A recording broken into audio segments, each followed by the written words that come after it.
ارے بیٹا میں بالکل ٹھیک ہوں میری 89۔ آپ سے ایک سوال پوچھوں؟ ہاں ہاں بیٹا ضرور پوچھو۔ نانا یہ کشمیر کیا ہے؟ بیٹا کشمیر پاکستان کی سرزمین کا ایک حصہ ہے جو بہت خوبصورت ہے، بالکل تمہاری طرح۔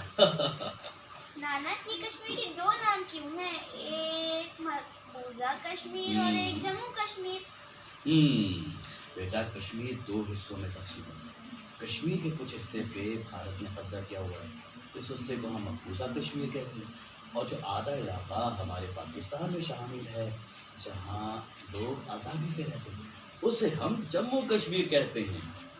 اچھا تو نانا یہ ہم یوم کشمیر کیوں مناتے ہیں؟ سب کہہ رہے ہیں 5 فروری یوم کشمیر ہے۔ دیکھو بیٹا یوم کشمیر ہم اپنے کشمیری بہن بھائیوں سے جذبہ یکجہتی کے اظہار کے طور پر مناتے ہیں۔ جذبہ یکجہتی کو یوں سمجھ لو کہ سمجھنا، ان کو یہ احساس دلانا کہ ہم آپ کے ساتھ ہیں، اور ان شہداء کی یاد میں ہم مناتے ہیں جنہوں نے کشمیر کی آزادی کی راہ میں اپنی جانیں دیں۔ اچھا نانا وہ آزادی کی کوششیں کیوں کر رہے ہیں؟ کیا بھارت نے انہیں قید کیا ہوا ہے؟ میری پیاری 89، بیٹا قید صرف ایک کمرے میں بند کرنے کا نام نہیں ہے، انہیں آزادی چاہیے، انہیں اپنی آزادی اور ان کے جو حقوق ہیں نا وہ بند کر دیے گئے، اپنی مرضی سے انہیں جینے تک کا حق نہیں ہے۔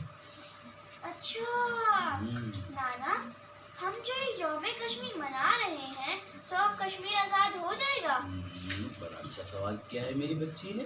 بھائی ایک لمبی جدوجہد ضرور ہے لیکن بہادر کشمیری قوم جلد آزادی حاصل کر لے گی اور کشمیر بنے گا پاکستان۔